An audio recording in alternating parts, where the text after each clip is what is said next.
مو جهادي او علمي شخصیتونو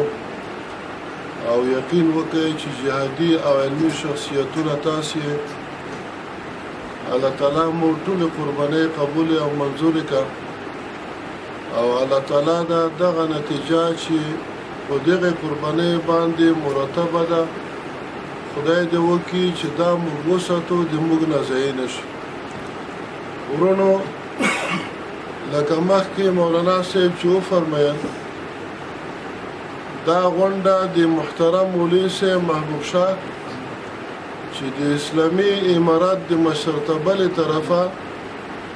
د لزومدید په اساس د خوست ولایت لپاره نوی امنیه قومندان ټاکل شوی دی په دې مناسبت باندې دایره شوې ده دې کې شک نشته چې دا یوازې د اسلامي امارات نه بلکې د ټول نړۍ دا اصول دي چې یو نوی نظام راشي په هغې کې ټاکنې کېږي په هغې کې تبدیلۍ کېږي بلکې په هغې پخوانیو زړو نظامونو کې هم دغه تبدیلۍ کېږي او دغه ټاکنې کېږي دا د مشرانو یا مثلا د دنیا په اصطلاح د پارلمان د هغې خلکو د هغې د وخت لزومدید وي یا معنا سیاسي و ملکی منافع ملي منافع په هغې کې موجود وي نغښتي په دې خاطر باندې خلک لګېږي ټاکنې کوي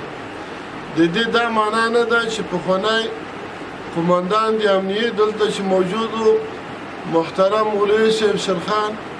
په نامه مولوي صاحب شریف چې دلته موجود و هغې کې خدای نخواسته کومې نیمګړتیاوې کوي یا مثلا هغه په یو تور باندې تورن شوی و نه د مشرتابه د دید په اساس باندې دا کار وشو او دا زه په یقین سره ویلی شم د صحنې شهید یم چې د تبدیلي کله کېده دا ډېر مرتاح او ډېر خوښ په دې کار باندې او دا هم زه په یقین سره ویلی شم بلکې د صحنې ګواه او شهید یم چې مولوي صاحب محترم محبوب شاه ته چې کله موږ دا پیغام راوړو هغې ډېر سخت انکار وکړو ډېر معذرت وغوښتو چې زه دا کار نشم کولی نه غواړم چې نن کار شروع کړم هفته او میاشت بعد دغه کار بیا پرېږدم بیا مو وروسته د یو چا سره میسیج وکړو خو د هغې میسیج جواب هم دا و چې مولوي صاحب دا کار وکړي د خدمت ته د غاړه کېږدي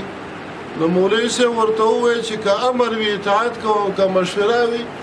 مشوره به دا د اختیار کره کوئ زه د کار ته آمدانه یم معذور یم ملګرو ته د الله تعالی اجر ورکړي چې موږ سره په هغې مجلس کې ناست و مولوي صاحب بدرالدین یا مثلا نور ملګري اکرما صاحب د هغوی په فشار باندې د موږ په فشار باندې چې وروره دا کار د الله دپاره شروع کړه یو به په دې کې اطاعت راشي بلکې دی شي په دې منطقه کې الله تعالی تا نه خدمت واخلي نو تا دپاره به اجر عظیم وي د خلکو دپاره به هم سهولت وي خدای ما کړه خدای نخواسته که تا ته عذر پیدا شو که تا ته مشکل پیدا شول کولی شي چې میاشت هفته دوې میاشتې بعد ته استعفا وړاندې کړي چې زه معذوره یم دا کار نه کوم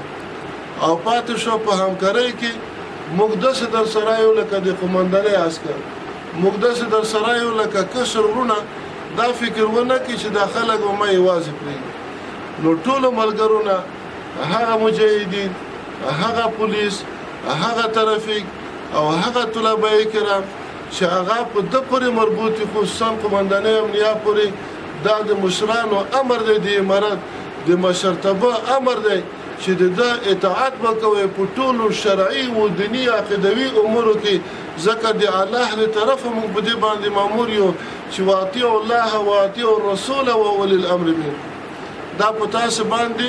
د مشرتابه له طرفه حاکم شو عامل درته وټکلو بیا هم که د دې نه وروسته څوک سرغړونه کوي الله هم دې وساتي نو هغه بیا د الله د دین خلاف کوي مسؤلیت عند الله هغې درجې د موږ ته به انشاءالله نه وي راځي ځکه الله فرمایي چې عسى ربکم وایي کیدای شي ستاسو د رب چې دی بنو اسرائیلو ته فرمایي ستاسو دښمن به هلاک کړي فرعون و د هغې عمله تاسو به خلیفګان په دې ځمکه کې وټکي یو به قومندان وي یو به رئیس وي یو به ولي وي یو به ولسوالي بالفرض فینظر کیف تعملون نو الله ګوري چې تاسو څه کوئ د بیت المال سره څه کوي د خلکو املاکو شخصي اموالو سره څه کوي د مظلوم د یتیم د مسکین سره څه کوي د عام ولس سره څه کوي د دغه ودانیو سره څه کوي د ټنګانو رنجرانو وسلو سره څه کوي الله د دغه تماشا کوي اوس دغه ابتلا کې موږ راغلیو الله نه به امداد غواړو الله ته سوال کوو چې الله تعالی موږ ته توفیق دې راکړي چې خدمت وکړو هم د اسلام خدمت وکړو هم د وطن خدمت وکړو خدای که د موږ نه ظلم کیږي که د موږ نه خیانت کیږي موږ ته الله تعالی توفیق مره کوه موږ بیا خدای د صحنې نه لرې که بل څوک راواله هغه که قمندان وي که رئیس وي که ولسوال وي که ولي وي که هر څوک وي دې دپاره راغلي یو چې د الله تعالی د دین خدمت وکړو او د دغه پاکې مقدسې خاورې خدمت وکړو ځکه دغه خاوره هغه خاوره ده چې که موږ په دې خاوره په حدودو افغانستان باندې د خپل شهیدان داسې راتاو کو امکان د ولري د شهیدان د هغوی نه زیات شي امکان د ولري د افغانستان حدود په دې باندې پوره شي زموږ د شهیدانو عدد چې دی هغه لا پاتې وي ځکه تقریبا 240 کاله 300 کاله موږ د دغه شهیدانو په بهیر کې زخمیان خو لا پرېږده بندیان خو لا پرېږده هغه نور ستړي ستومان مجاهدین خو لا پرېږده خو دې دپاره چې د الله د دین خدمت وکړو دلته اسلامي نظام راشي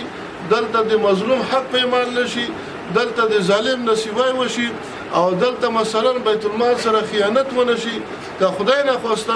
موږ دغه شیانو ته لاس واچولو او په دغه شیانو کې الله تعالی موږ راګیر په خدای ماکړه نو خدای دې ونه کې خدای دې ونه کې د شل کاله چې موږ الله په امتحان و ابتلا کې اچولی وو نه مو کور وو نه مو اجرا وو نه مو مسجد وو د خدای په ځمکه باندې د اختر په ورځ کې تاسو هلته سجدې نشو لګولی د دښمنانو د دسیسو د جاسوسانو د وجنه هغه بیا هم په دې قادر دی چې په هغې ابتلا کې بیا موږ هم راولي الله دې ونه کړي ان الله لا یغیر ما بقوم حتی یغیروا ما بانفسهم که انسان خپل حالت د خپله خراب نه کړي د خدای نافرمانۍ سره مخامخ نشي الله په تا باندې بد حالت نه راولي او که په ښه حالت کې وي په بد حالت کې نه وي په اطاعت کې وي په تقوا کې وي مونځ کوي اودس کوي خیانت نه کوي ظلم نه کوي چا سره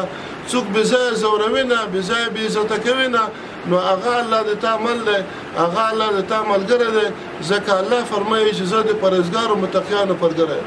هغې ملګری یم الله داسې نه دی ویلي چې زه د ظالم ملګری یم الله داسې نه دی ویلي چې زه د خایل ملګری یم څوک چې د الله او د الله د رسول په لار باندې دي صلی الله علیه